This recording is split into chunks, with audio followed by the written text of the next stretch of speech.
I pozdrav ljudi, Johnny ovdje i u današnjem klipu pričat ćemo o top 5 najjačih ljudi u Seven Deadly Sinsu.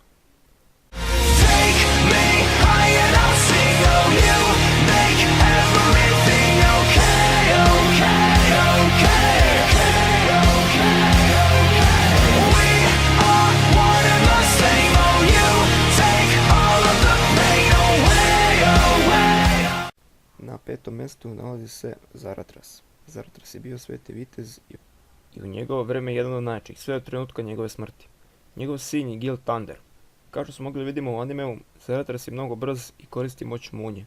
Također ima sposobnost zvanu pročišćenje, kojom briše loše duše. Vrlo je veš sa mačem, a njegov power level iznosi 3060. Na četvrtom mjestu nalazi se Hendriksen, bivši sveti vitez i glavni antagonista prve sezone. Posle pijenja demonske krvi postaje nevjerojatno jak, čak jači od Meliodasu u prvoj sezoni. Posjeduje moć Hellblaze, to jest moć crnih plamenova, koju je dobio nakon što je popio krv demona. On također ima moć pročišćenja kao i Zaratras. I ima zabranjenu tehniku zvanom crni sneg, gdje kad vas dodirne crna paholja, vi umirete. Njegov power level iznosi 5800.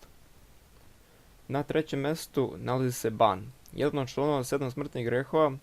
Ban je jedan od najjačih predstavnika ljudske rase u animeu.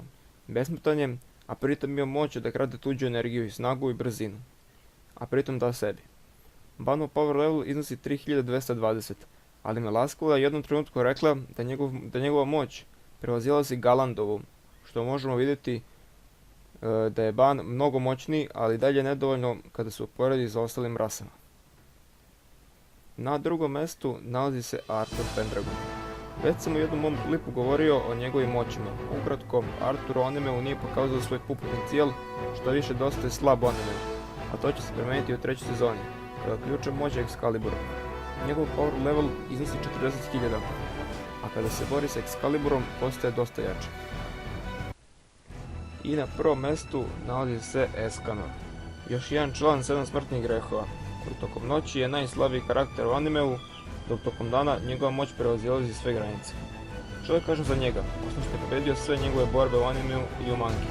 Njegov power level u jednom trenutku iznosio 114.000, a kada uđe u The One formu, njegove moći nema kraja. Zato je on najjači čovjek u Seven Deadly Sinsu.